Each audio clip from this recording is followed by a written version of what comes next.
बादल गरजता है ना, हाँ। तो धरती को सहन करना पड़ता है। अच्छा। जब लड़का मजा मारता है ना, तो दिल को तड़पना पड़ता है।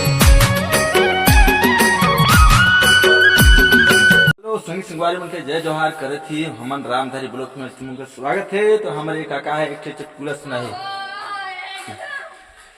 तो अभी एक ठो चुटकुला सुना के कृपया करत है चाचा हाथ।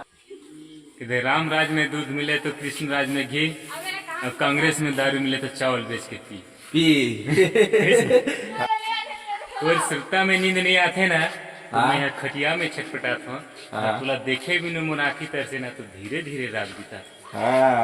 अंधा है एक तो बुझो तो जाने पहलिया, कान मान सुत, और जानबे तो जान, और नहीं जानबे तो कृपया करके तो बाप लगलाए के लान अवेला बताइए कमेंट करके बताइए, आंसर जरूर बताइए। और एक आध ठो बता देता हूँ, ये अभी शाम हो रहा है, लेकिन शाम के समय का है घर अधूरा में चल जाए ना, तो मैं कौन में जाऊँ।